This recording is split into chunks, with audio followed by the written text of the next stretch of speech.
Сулайман Ырыспаев аялды атпақла. Аял, ал эмне, ал бир нур дене. Аял, ал ким? Ал бир керемет, тирүүлүктү дүйнөгө жараткан.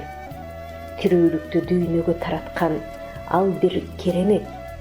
Бал менен нурдан бүткөн, бал сөздөн багың күткөн, бал сөзгө башын бууган, бал сөздөн бала тууган.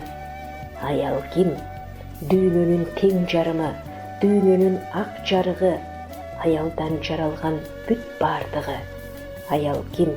Аял аруу кыз, аял нурлуу келин, аял асыл жубай, аял алп эне. Бөрү дагы эне сыйлайт, эне келип кулун туйлайт, сени дагы мени дагы эне тууган. Мүрөк кошуп аруу сууга эң биринчи эне жууган. Те Африканын бир элинде кыз деген, аял деген, жубай деген сөз жок экен. Бир гана сөз бар экен, эне деген. Кызын да, келинин да, жубайын да эне деген. Чынында баары эне, бардыгын жаратуучу, бардыгын таратуучу аял эне. Андай болсо аялды сактагыла, жалтантып, жалбартып какпагыла. О иттер, чөйлөр, аялды каппагыла. Кара булут, аялды күн нурунан жаппагыла. О кызыл камчы, аялды камчылап чаппагыла. Эч качан аялды жаманга сатпагыла. Аялдын акысын эң эсе актагыла. О сүрөтчү, нур аялдын сүрөтүн тарткыла да эң жылдарга сактагыла.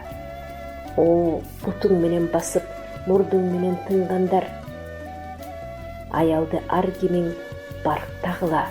Аялды кургатып кутуга катпагыла. Аял аруу кыз, аял нурлуу келин, аял асыл жубай, аял алп эне, аял сага кийик эмес, аялды атпагыла. Атпагыла аялды, атпагыла. Сиздер белгилүү агартуучу, чыгаан калемгер Сулайман Ырыспаевдин аялды атпагыла ырын уктуңуздар. Окуган Кипариса Сурахманова.